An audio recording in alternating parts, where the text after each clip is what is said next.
Jain, India losing faith once again on Canadian government.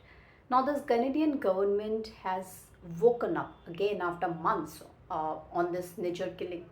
The Canadian government alleged the involvement of Indian High Commissioner in Nijjar killing. The effigy of High Commissioner of India to Canada was burnt by these Khalistanis in Canada, and India had withdrawn its High Commissioner, Mr. Sanjay Kumar, Verma, and other senior diplomats in Canada and expelled 5 Canadian diplomats. Now, why this Nijjar story is gaining, renewed attention in India, in Canada, shedding light on unresolved questions. Canadian Prime Minister Mr. Justin Trudeau claimed that agents of Indian government they were linked to Nijjar's killing, sparkling a diplomatic row between the two countries. Now, despite India's denial of any involvement, Canada has gathered some human and signal intelligence, including conversations with Indian diplomats, to support their claims. Now, Canada's National Security and Intelligence Advisor, Mr. Judy Thomas, also made 2 trips to India in September to discuss this matter. Now, understand, according to the Canadian government, the reopening of the Nijjar file, please be little attentive, that the reopening of Nijjar's file aimed to shed light on the circumstances surrounding his death and providing closure for his family and community. One wonders what prompted the government sudden concern for the Nijjar's family well-being. Now, this is nothing but the elections are nearing in Canada, and the Canadian government is failing miserably and having political challenges on the domestic front of their own country. I have told this earlier also, the kind of support Trudeau government has got from these Khalistani League to kind of remain in the power. Canada also comes with a history to shelter all these terrorists, and they have serious problem for the sake of this vote bank.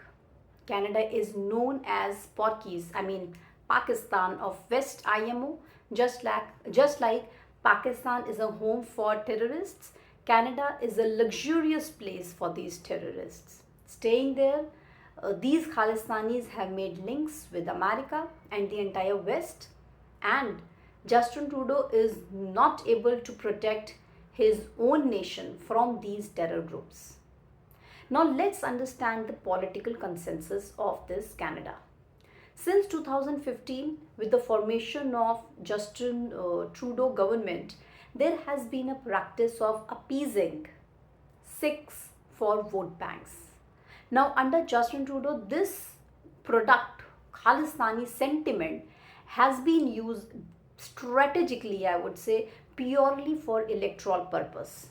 And then Trudeau's Liberal Party secured a majority with 184 members of parliament, with new parliament had 18 Sikhs, 4 of which were in the cabinet ministers. Now in 2017, Justin Trudeau Party Provisional Legislative Assembly, they passed a resolution characterizing the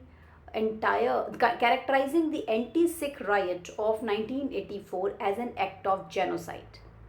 But interestingly, a report issued by Canadian Ministry of Public Safety titled 2018 Public Report on the Terrorist to Canada identified Sikh extremism as a security threat to Canada. And paradoxically, a similar sentiment was expressed by the opposition Conservative Party. And even in February 2018, Candice Bergen also indicated a similar sentiment of opposition towards Khalistani extremists.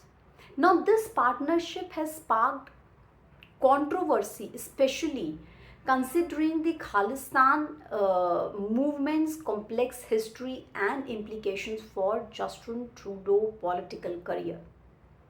even though during subsequent years the political significance of this community continued to increase due to increasing number of Sikhs and further formation of minority government in Canada, Khalistani sentiment is not at all preferred in the entire Canada. And since the elections are nearing in Canada, this Nijjar story is gaining renewed attention for Justin Trudeau's political career. Let us know your views in our comment section. Jai Hind.